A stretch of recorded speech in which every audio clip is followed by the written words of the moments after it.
one. Hi, everyone. This is Jenny Westerkamp, founder of All Access Internships, your ticket to a dietetic internship. Since 2008, we have helped thousands of dietetic students get into competitive dietetic internships. And we do this through resources as well as personalized coaching, working one-on-one with a coach through the application process. It's just been one of those things that's evolved over time to where we're continuously trying to meet the needs of future dietitians and help them get through this crazy, stressful process of applying to dietetic internships, which, as you know, the match rate has been going down over the last however many years, at least 8 years since All Access started. And we have just seen a lot of different common mistakes that students will make throughout the process that will hurt them and hurt their chances of getting matched to an internship.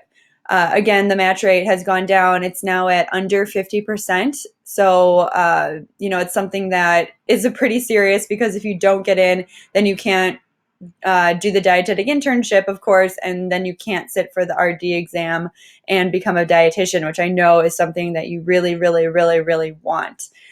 So I put together these 10 mistakes. Some of them are pretty big picture. Some of them are smaller, about different pieces of the application materials. But I think that if you follow and don't make these common mistakes, then you will give yourself the best possible chance of getting matched. So let's just start here with number one. You are applying to the wrong programs. I know so many students, they'll tell me what the programs they're interested in, like a coaching client, they'll say, these are my top 3, and I'll be like, no, no, no again. Because, I'm familiar with just how hard certain programs are to get into. There's a lot of programs that attract maybe 1,000 different students too. And I'm like, well, that's really hurting your chances, right? Because that would make it super hard to get into when you're applying to programs that have, hundreds of applicants. But what I suggest when you are thinking about where to apply are 3 things. So first, looking at your GPA and saying, okay, I get that the minimum is 3.0 here, but what is the average GPA of students that they are taking? You can find that information on the All Access Internships Dietetic Internship database that we have, or there's the Applicant Guide to Supervised Practice, which is a document. Your advisor might have it. I know it's online. You can buy it. And that will give you that stat of what is the GPA of current interns, meaning, you might meet their minimum requirement, but who are they actually taking? And there's programs that have an average GPA of 3.8. So they're taking students that are averaging a 3.8 GPA. So if you have a 3.0, 3.1, 3.2, I'm not suggesting that you apply there. So you really want to look at that stat and figure it out. If you kind of fall within a 0.2, 3, 4 of the average GPA of current interns, and then I'd say that's good. So GPA is another one, and even like if you don't meet the minimum requirement, there's no way I'm suggesting you apply there, because it's way too easy for directors to just say, okay, well, you didn't meet our admissions requirement, so you're out. So those are kind of the things you think about with GPA. And then going into kind of your experience and your goals. Now, let's just take a step back, because you should know that just because a program has an emphasis of clinical, for example, or it has an emphasis of community, most programs are pretty similar in terms of how many hours you're spending in clinical, food service, community, and maybe an elective. And as you start to look at different profiles and look at the different rotation schedules of programs, you'll start to see, oh, well, they're all pretty similar, except here's one that offers an elective. That's cool. Here's one that might offer a little bit more time in clinical or a little bit more time in community than others.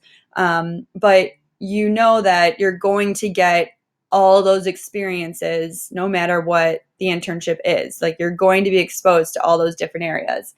And so, people will say like, well, do I need clinical experience to apply to a clinical emphasis program? Yes, I do think that that would really help sell you and show that you're ready for something that's focusing more on clinical, but it's not necessary. I've seen students that have a well-rounded experience. Maybe they never got clinical, but they got into a clinical dietetic internship because that program is giving them a wide variety, and therefore they're going to be prepared for that program. So it's one of those things where you just kind of want to look and say, do my experiences line up with what the program can offer? And if you have a well-rounded base of experience, then the answer is yes to pretty much all programs. And then, do my goals, can my goals be met by this program? Let's say you have goals in sports nutrition. Does that program offer an elective or an opportunity to work at a wellness center or at the college's sports nutrition, under the college's sports nutritionist? What can you do to tie yourself to the program?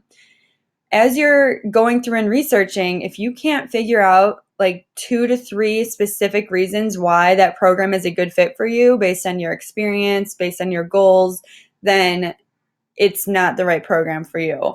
An example of where it might not be a good program is, let's say I've had a client that had a lot of community experience. Like, she was a WIC nutritionist, and she helped with the community food bank, and her goals were in community and blah, blah, blah. So like, she had this strong theme of community, which was great. And so I said, okay, let's go find community emphasis programs, because those are the ones that are really going to line you up. And you will be like a good sell for those programs. So that can happen as well. But remember, if you are well-rounded, then you don't really have to overthink it, because you will be prepared, and you can tie yourself, because you have so many different types of experiences, you can tie yourself to each individual program. All right, so that is the common mistake. Number one, people don't think, do I really line up for this program? Do I have 2 to 3 reasons that are specific to me that make me a good fit and make this program a good fit? And really just think those through. Don't use reasons like, oh, well, it has a wide variety of rotations, because all programs have that. Don't say it's at a teaching hospital, because there's lots of teaching hospital internships. It really has to be about the experiences that they're providing, and tying yourself to the specific experiences that you have. So that is the first common mistake. So we got to apply to the right programs where your GPA is competitive, where your experiences and goals line up with the program. Number 2, the personal statement lacks a central theme. So now we're going into the application really quickly, because this is a very important part of the process, and where a lot of people make application mistakes. The personal statement, that's like our most popular coaching, where students will work with a coach and go through the brainstorming process, and then 3 rounds of revision, to where they're making sure that there is a central theme in your personal statement. Now, when you read through your personal statement, you want it to always connect back to some theme, which usually ends up being like a specialty in nutrition. It's not always that, but most of the time it is. So, for example, recently I had a client who she had a father who had spina bifida. Okay. And so it was like a neural tube defect situation. And, so she was just intrigued by that. And then she had experience working in the NICU, a lot. And then from there, her goals were to be a NICU dietitian. And the program that she was applying to had a NICU rotation. So you see that her whole story of her personal statement goes back to that theme of NICU. And it was beautiful. I mean, that was something that made her personal statement so unique. I didn't have to say, I want to help people, I want to be a dietitian, I want to go to your program for the wide variety of rotations, because that's not unique. It revolved around this NICU theme, and I thought it was beautiful. And that's what makes your statement stand out, is when you can talk personally about your interests and your experience and your goals, and it's not something that anyone else can say. So that was great. I mean, obviously you could have NICU experiencing goals, but the way you talk about it and tie it to yourself personally is really where the magic happens. So the personal statement has to have that theme throughout. And then hopping over to the resume has too much or not enough information on it. The resume is literally all about quality over quantity. And what I mean by that is you need to make sure that you have enough quality information on there, but not too much stuff that really doesn't belong there. Now, when you have your resume, that's sort of like your highlight reel, and then your DICAS application, you can actually expand on some of the things that are on your resume because they give you the space to do that. So I'm always looking at both the DICAS application and the resume and saying, all right, what can we move off the resume onto DICAS, and maybe there's something in DICAS that actually should belong on the resume. So kind of like looking at both and saying what's the most important to include on there and what can we expand on in DICAS.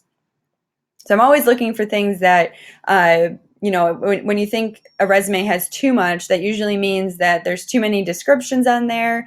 There's an objective, which you don't need on the dietetic internship resume. There's things like skills, which you're going to talk about in your personal statement. So I take those off the resume.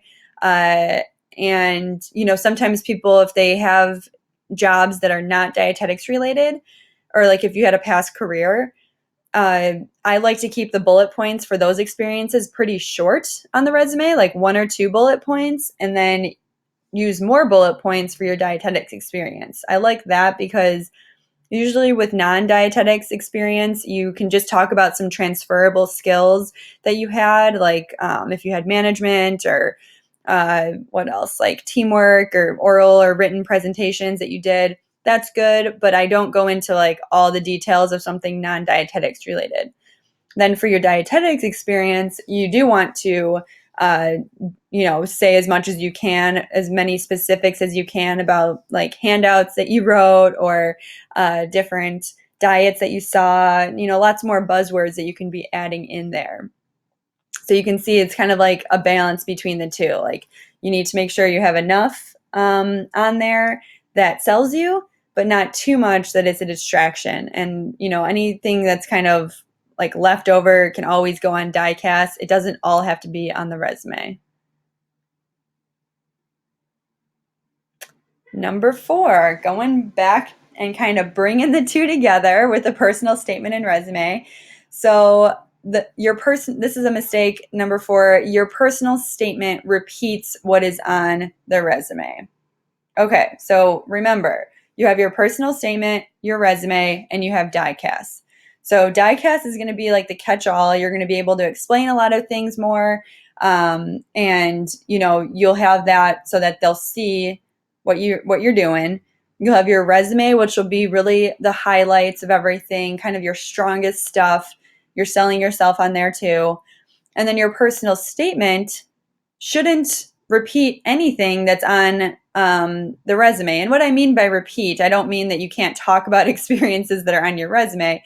What I mean is a lot of times when people talk about an experience, like let's say they're a dietary aide, a lot of times in the personal statement, they will repeat the same bullet points, like the exact same wording in their personal statement, what's on the resume. So they'll say like, as a dietary aide, I passed trays and talked to patients and did food service satisfaction surveys. Like they'll just repeat it word for word, which to me is a waste of space in your personal statement. When I'm writing about an experience in the personal statement, I'm actually going through the STAR method. And there's a video on the STAR method in our video section that explains it. But you want to focus on like one example, like one little story in that experience as a dietary aide. You do not want to repeat what is on the resume. The resume is just, your responsibilities there, but your personal statement is where you should be talking about the impact that you made or some huge result that you created at that experience. I also, in another way to put it is, I'll say that the personal statement or the resume like tells the selection committee what you did, and the personal statement tells the selection committee why you were awesome at it. Okay. So that's like a fun little rule to think in mind. Resume is just what you did. Personal statement is how you were awesome at what you did. And that's how you kind of sell yourself and use a star story to prove that you were awesome at what you did. Okay. So just be careful not to waste space on repeating those like same bullet points of your responsibilities. Jump right to the amazingness that you created when you were there. Number 5, you forgot to sell yourself and your strengths. My mantra here, which I love, is if you don't tell them, they will never know, right? So no one has been following you around. You're not on a reality TV show where your every move is documented. You need to be able to tell the selection committee about your strengths, because if you don't, they will have no clue that you have them. Okay, so that's where using the star story is so important. That's where backing up your, why you have certain strengths with examples. Okay, like making sure that you have evidence, that you don't just say you're independent, but you prove it with specific examples. I'll give you one case. Like if you are applying to a dietetic internship that's a distance program, and you want to say that your strength is your self-initiative and your independence, which would be a great strength, right? Because that's what you need a little bit more of when you are in a distance program. So you can say, like, my greatest strength is my independence and my ability to take initiative. For example, I was able to create a new leadership position on campus and take it from nothing to a 30-person group that helped the food bank. I was also able to take online courses in the past and get A's on them because I was able to motivate myself and stay on track without the support of being in a classroom. Okay, so now you've said your strength, but you've also sold it and created an awesome argument because you have those specific reasons as to how you really showed those strengths. You can't just go when you're answering like what are your greatest strengths, you can't just say like, oh, I take initiative, I also have compassion, I am very good at working with people, blah blah blah blah. Like people just list things out like that, and I'm like, that says nothing because you didn't prove it. And people get uncomfortable with that because they don't want to share all these amazing accomplishments that prove it, but that is what you need to do. Otherwise, they will never know all these great things that you've done. All right, so that's number 5, halfway through. Number 6, the weakness paragraph is too long.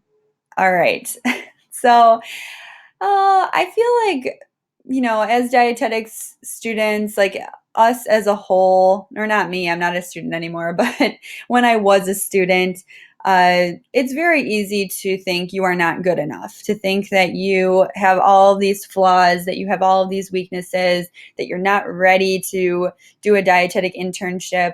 But the truth is, you are ready. If you've taken the classes and you've gotten experience outside of it, you're ready. And you want to make sure that the directors don't think you have low confidence, right? Which maybe we all do, right?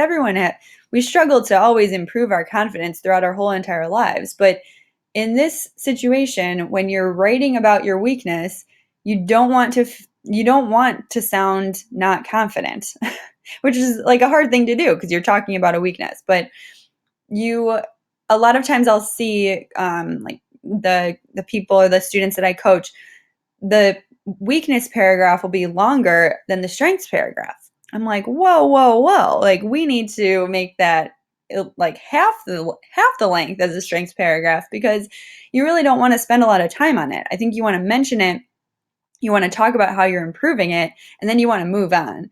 Oftentimes, they'll go into so many details about their weakness that it's painful to read. Okay, let's just be honest. It is painful to read. So I end up like deleting half of the sentences, keeping it positive, spinning it as positively as possible, being very clear about how I'm going to improve it because I'm confident that I can improve my weakness.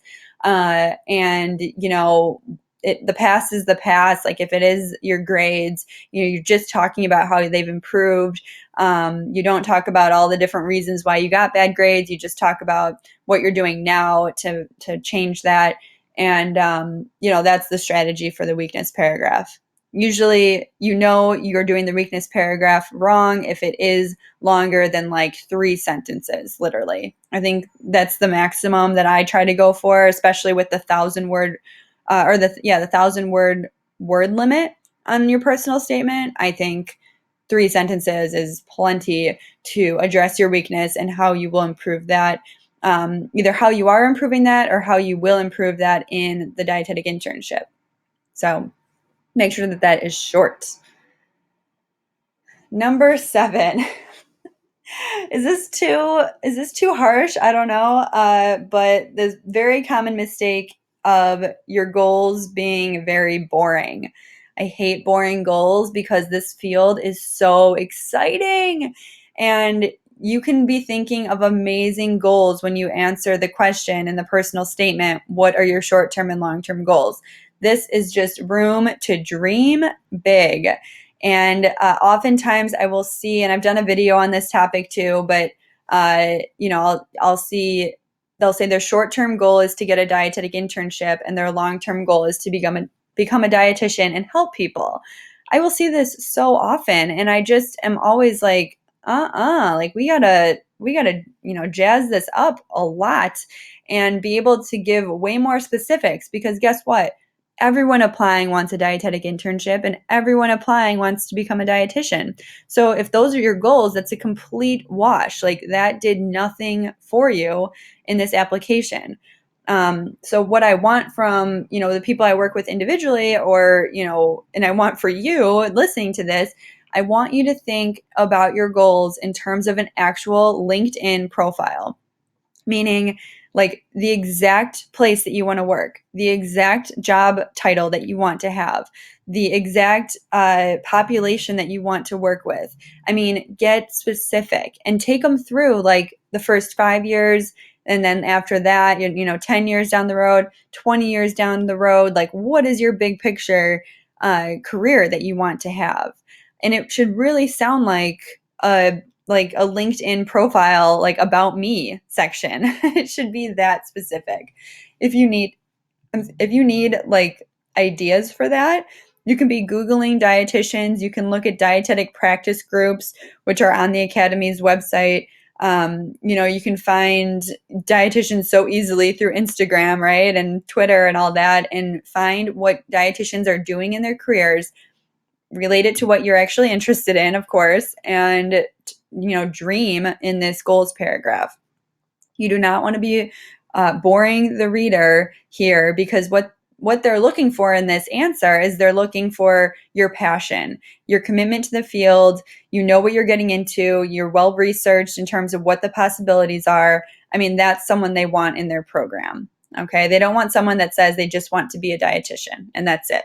And even if you said clinical dietitian, like I want to know what unit you want to work in. I want to know what type of hospital you want to be in, and like just get really specialized with it. Talk about different certifications that you want to get, leadership positions you want to hold. I mean, there's so much that you can talk about here. Do not leave it as something basic and unclear.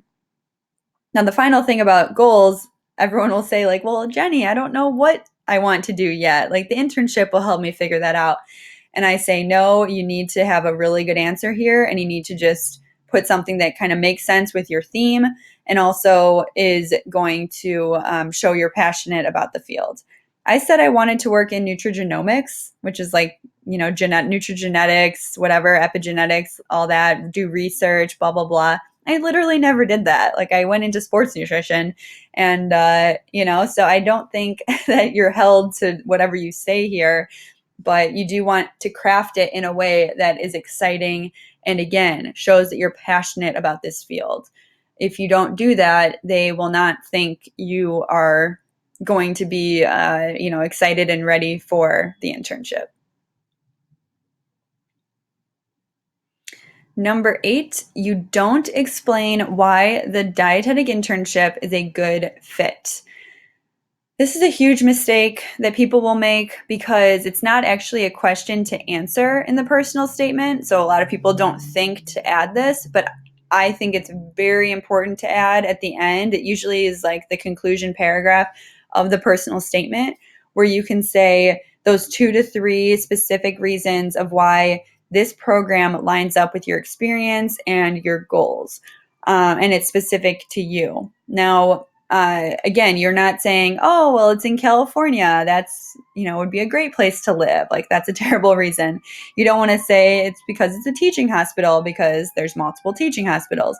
You don't want to say it's a wide variety of rotations because all programs are a wide variety. So you have to think things like the rotation in the NICU and being able to do my elective in the NICU would be awesome and reach my NICU goals.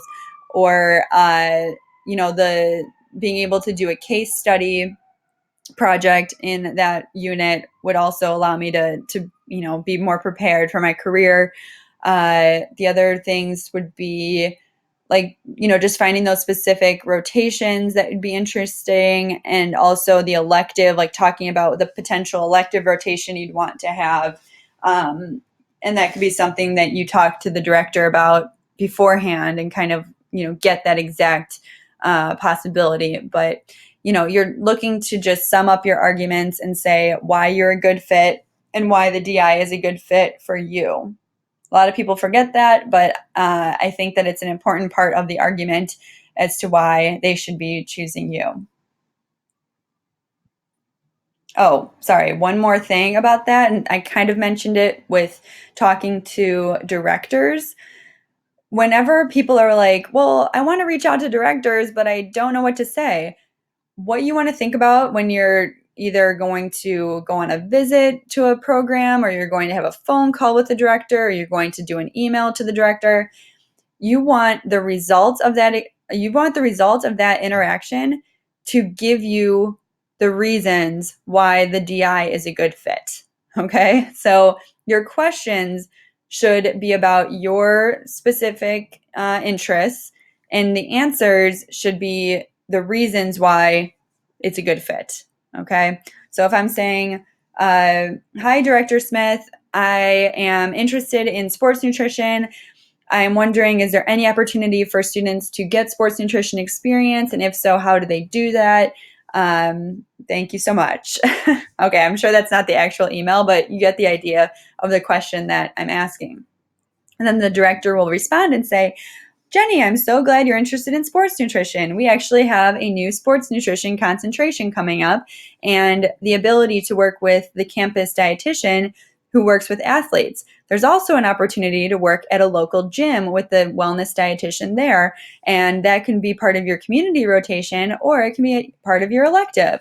Oh my gosh, now you just got all this amazing material that you can use when you're explaining why the DI is a perfect fit. At the conclusion paragraph, you'll say, after talking to the director, I am thrilled to know that I have the opportunity to work at a wellness center with the campus dietitian, and also, in concentration in sports nutrition is one of my options. This is great. This is a perfect fit for my sports nutrition goals. So, I mean, that's when you're talking with directors, that's what you're trying to do, is you're trying to form that argument, get the information you need so that you can say why it's a good fit. All right. So that was a bonus in terms of how to talk to directors, but yeah, that's what you want to be doing at the end of your personal statement. All right, moving on to number 9. Huge mistake. You do not follow DICAS instructions. Now, we do DICAS reviews with some of our members where we go through, we log into their account, we look at how they filled everything out, and we always find mistakes, always. and I've talked to directors about this too, because they're just fascinated by how incorrect DICAS is completed. Like I've had someone say, like, there's a resume section. There's a resume section on DICAS, and students won't upload it. They'll upload it there, but then they'll also upload it in the supplemental information of each program, which makes no sense because that's not a supplemental piece of information. So, something like that can happen. Just lots of different errors in how they fill out the different sections. There's just so many things. I mean, like the DPD coursework form, being uploaded multiple places as well. Coursework not being put in right. Like some people try to put in all their courses instead of just the DPD courses, or they won't put in all attempts. They'll only put in like their most recent attempts, which is also wrong. What else? There's plenty of other things. But yeah, they'll just not do it right. And I say this is a huge mistake, because if you can at least just complete it correctly, you're going to stand out, because you'll show that you can actually read directions, you can follow instructions, and you have good attention to detail. If you go slowly through DICAS and you read the instructions for every section, it's very straightforward. And we'll get a lot of questions on the on our private Facebook group for members, the All Access Internships members Facebook group. There's a lot of questions that come up towards the end of the deadline that can be answered just by reading the instructions. And it makes me nervous, because I'm like, well, if they don't know that, what else do they not know? Because all that information is available. And I don't have any secret information. I simply just read the instructions and can answer those questions. But a lot of people just don't do that. So that's where starting early helps, and making sure that you read everything so that you can make sure that you are doing it all correctly. And if you do have a question, like a weird situation, which does come up, you should be calling DICAS and asking them what to do. They have a phone number, they have an email, and doing that earlier will help you, because they usually get pretty slammed towards the deadline. But this will be key to making sure that you're doing everything right.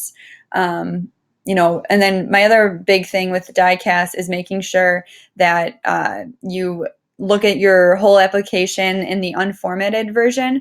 You can do it under My Tools on the left-hand side. It'll say unformatted or view application unformatted. And then you can actually print that all out. It's all on one document. And I would read through everything again, just on paper, as a way to review it slowly and make sure you did everything correctly.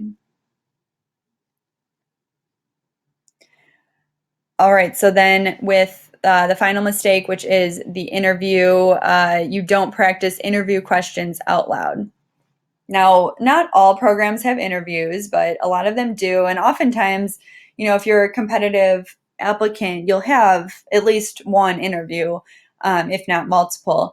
And my huge suggestion here, and where I think you can make a difference in terms of how you prepare, is you must practice these questions out loud. You must practice answering them out loud. And that means doing a mock interview with your coach, or with a friend or a teacher, someone, having them ask you questions that you don't know, and then practicing your answer out loud. I think speaking out loud and being comfortable with formulating an answer is important, and it takes practice. A lot of people will just write out their answers, or they won't even formulate answers. They'll just kind of make notes about what they would generally say for that question, but that's not going to help you. You have to be very comfortable with kind of having like a template to your answer, where you're stating it in a very organized fashion, and practicing that out loud will help you to get to that like template. The big mistake as well when you don't practice out loud is that you'll end up rambling and not being able to stay organized with your thoughts, because you're just not used to creating these answers in your head. So again, practicing out loud will make a huge difference. All right, so that is all of the mistakes that I've seen. Actually, that's not all of them, but those are the top application mistakes that I've seen that I want you to avoid. And, just before I say goodbye here, I'll just run through them one more time so that you have them if you didn't write them down. So number one, you're applying to the wrong programs. So make sure your GPA is competitive there and that your experience and goals line up with the program. And then number two, the personal statement lacks a central theme. Make sure that only you can write that personal statement. You're not being generic in any way. You're giving a personal story, and you're kind of making sure everything kind of connects back to your theme, which is usually like a specialty. It's usually what it is, not always, but that's like the best example is relating it always back to a certain thing. Number three, the resume has too much or not enough information. So either it's, there's not enough, meaning you're not selling yourself enough with those dietetics experiences. You need to add in more like specific handouts that you had, specific populations, diets, just like getting more into the details of the results that you had there. So, that would be if you didn't have enough, you need to add more of that stuff, but then making sure you don't have too much. Think about what can go on DICAS, what can be shorter. Like I always make non-dietetics experiences shorter with the bullet points because I don't think you need to expand on everything there on the resume. And, taking out some fluffy stuff like objectives or skills, Microsoft Office, you do not need on a resume or anywhere. That's pretty implied, right? So, just taking out some of that junk and thinking about the quality over quantity with resume and making sure that everything on there is quality and is going to highlight and sell you. Number four, your personal statement repeats what is on the resume. Do not waste precious space on the personal statement by repeating those same bullet points. Go right into a star story here with when you talk about experiences versus just saying responsibilities again. And remember my little nugget of information, or like my little nugget of rule. What am I saying? I don't even know. My nugget, which is on the resume, you're saying what you did. On the personal statement, you're saying how you were awesome at it. Okay? So just remember that nugget. Number five, you forget to sell yourself and your strengths. You have to use evidence and examples, and you have to share your accomplishments to prove that you have these strengths. You can't just say it, you have to show it. And that's huge in the personal statement, especially in the strengths paragraph. The weakness paragraph is too long. I cut. I make that 3 sentences roughly. That's my general rule. And like that is just something that you need to show that you're still confident in yourself, even though you're talking about your weaknesses. Show how you're committed to improving, and that will make it like not such a dark cloud in your personal statement. Number 7, your goals are boring. I talked a lot about this. I think you get it at this point. It needs to be exciting. You need to dream big and be specific with what you want to do in your career. Number 8, you don't explain why the DI is a good fit. This is important at the end. When you're talking to directors, you should be trying to get that information out of them. How are they going to help you reach your goals? How are you prepared specifically for this program? Don't use reasons that you could use with every program. Think about specifics that you could say here. Doesn't need to be a lot, 2 to 3 reasons at most, and it'll be an excellent way to wrap up like why you are a good fit and why it's a good fit for you. Number 9, you don't follow DICAS instructions. Please, people, read the instructions. I promise it's worth your time. I promise that it doesn't take that long and it will save you time in the long run because you'll know exactly how to fill out everything. You won't have to hop on our Facebook group and ask that question if you just follow the instructions. And that, I will say I love the questions. I love how active our Facebook group is. Everyone is ready to help. You'll probably get an answer within 5 minutes, no joke. Even if you do have to ask a question, but I'm just here to help you and to be real that ideally you're following the instructions because you've read them. Okay. Okay, good. Number 10, final one regarding the interview, which is after the application deadline. You don't practice interview questions out loud. You must practice out loud. Talk in front of yourself, in front of a mirror. Use your selfie, do a selfie FaceTime, record yourself via video on your phone, whatever it is, but you have to practice out loud. You have to speak these answers, off the cuff, and get comfortable with formulating an answer where you're not rambling and where you're staying organized with your thoughts, because that's the most important thing that you can do, is just sound good, right? I mean, that's what the interview is. It's you sounding like you know what you're talking about and you're speaking well and organized, and that's going to help you stand out for sure. Okay, now I can wish you good luck. I hope you enjoyed this video.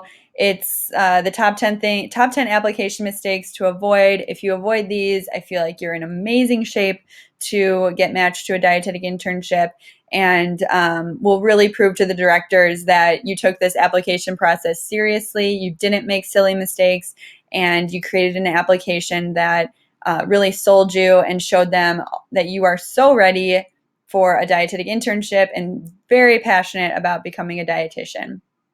So that's it. I hope it helped. Good luck, everyone, and I hope you all get matched. Thanks.